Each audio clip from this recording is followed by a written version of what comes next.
Good morning from Almost Real Media. I'm Tim Stewart. The date is June the 3rd, 2014. Thanks for watching. Hoping this day is finding you guys well. Some of the stuff here that's in the news, this release of Beau Bergdahl. Some of the comments that this gentleman here that his father made there at the White House have come under fire. He claims in this video, and I'll play here for you in just a moment, he claims that his son has been, basically he infers he's been held in captivity so long that the boy's forgotten how to speak English, and he hasn't heard it in so long that the boy's forgotten how to speak English. So he speaks to him, I want to say it's called Pushti, I think is the name of it. I think it's an Arabic tongue. Basically though, what this gentleman right here, Robert Bergdahl, does is he's at the White House here, he and his wife, and what he basically does in front of Obama is he sanctifies the White House for Islam. That's exactly what he does, and that was exactly the sole point and purpose of him doing that. He wasn't greeting his son in a tongue that he could understand now. How do we know this? Well, we know it because some current and former CIA analysts have come out that are linguists, have come forward and said, hey, bam, the first person they contacted was Mr. Allen West. He's the first guy that they contacted. They contacted some other people in the media and tried to let them know. True enough, right now the story is getting around. But I just cannot believe this has happened at the White House. I mean, wait, folks, let me back up. I can believe it, but I almost can't believe it at the same time. It's incredible. It's incredulous. It's ridiculous. I cannot believe that America, that we as a people don't have checks and balances. We don't have some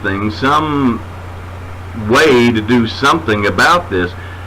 I'll guarantee you that Obama knew exactly what he was saying at the time that he made those statements.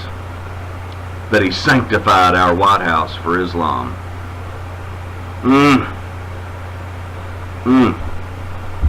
Absolutely intolerable. I'll tell you something else that concerns me.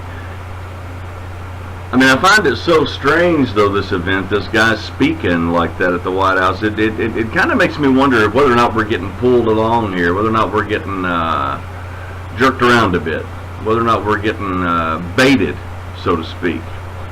We're going to have to follow this one. I'm just disgusted about it. Okay, we've got up here Muslim CIA Chief Brennan refuses to take oath of office with the Bible.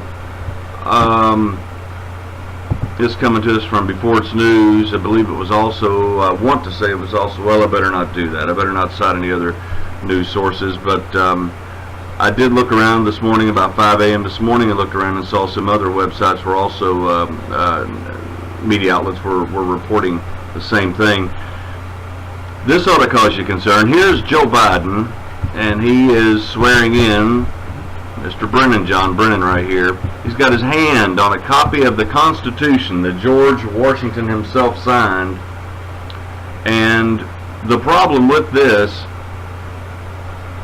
particular copy, Brennan here refused to lay his hand on the Bible and swear in. He wanted to swear in on the Constitution instead. And the White House made a big to-do about this in their press conference, like, oh, look, our man swore in on the Constitution. What a good swell fella he is. Well, let me tell you about this fella. Alright?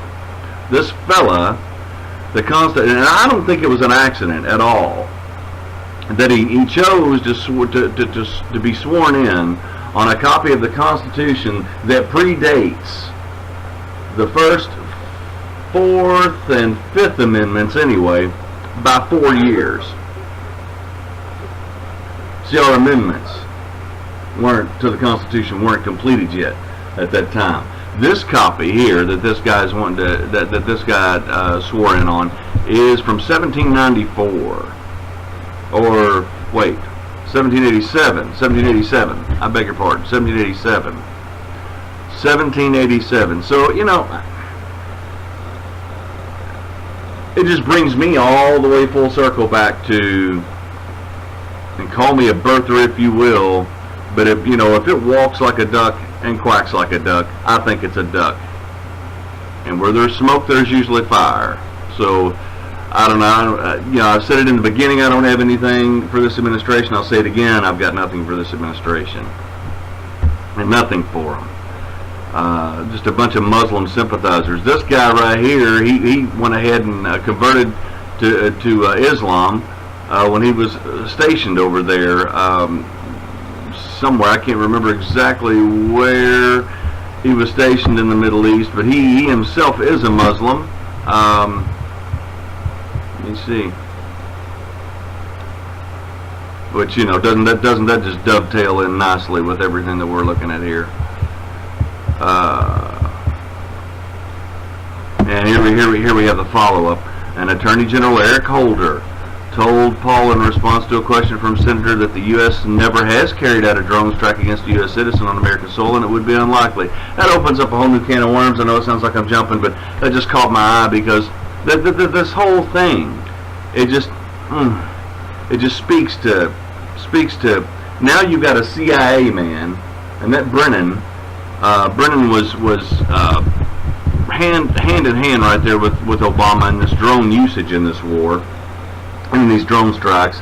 And now, you know, you've got the leader of the country, the president, and you've got right over here to his left, you've got the CIA director. They're both Muslim. One was public about it, the other one's not come out yet, but they're both Muslim. They both believe in the drone usage. Both of them support the NDAA and the Patriot Act. That couldn't get any worse. Oh yeah, I better not say that either. Listen folks, try to have a good day. I'm going to be back here a little bit later on this afternoon with some more. Hopefully the news will be better.